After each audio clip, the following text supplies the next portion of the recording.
The South Table Mountain fire. It's about at 35 acres. It's currently 0% contained. We have a very good response from 25 agencies working the fire currently. We have 68 boots on the ground. Our concern today is that the wind may shift. It's currently coming out of the northwest going towards the east. If it shifts and comes out of the east and the fire starts to move towards the west, then it's heading into Golden, and that's why we're concerned that we have so many troops responding and helping us out with this fire. We got some hazards on the mountainside. It's very steep. There's some loose rock. There's very heavy brush. There's even rattlesnakes up there. So obviously safety is our top concern for the firefighters and everybody that's helping us out with the fire. One thing that we do want to mention, drones cannot be flying over this fire.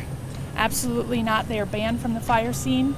We want to make sure that there are no drones up in the air. What will happen is the helicopters that are doing their water drops will have to stop their operations if a drone is in the air above the fire. So we would like to get that word out. We do have 2 helicopters that are going to be helping us with water drops. Currently, 32nd Avenue is closed from Coors to McIntyre.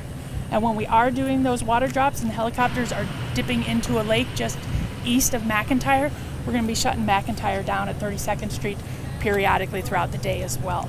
This fire started about 3:30 yesterday, and last night the wind shifted, and it shifted and it was coming out of the east. It was blowing the fire to the west, and that's our top concern, obviously, because we're close to Golden, and that's why we have so many agencies responding today to keep the fire within the perimeter that it's at right now, and to keep it away from Golden.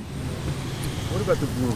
Where does that stand in all of this right now? The brewery is in pretty good shape. The fire did creep close to 32nd Avenue, but the brewery is protected. It's cement, it's steel, and that's in pretty good shape. So we're not really concerned about the brewery. However, if the wind shifted and the fire starts creeping back to the west, there are some houses in that area that we would be concerned about. And of course, we would alert the homeowners of evacuation when we get to that step. If we get to that step, and we're obviously hoping that we don't. We do have a trigger point for that. There was a fire here in 2010 called the Silver Bullet Fire, and it left a scar mark up on the mountain. And if this fire creeps to that scar line, that's when we put people on the notification for evacuation. Yeah, so it's died down a little bit overnight. That's good. We're working in our favor.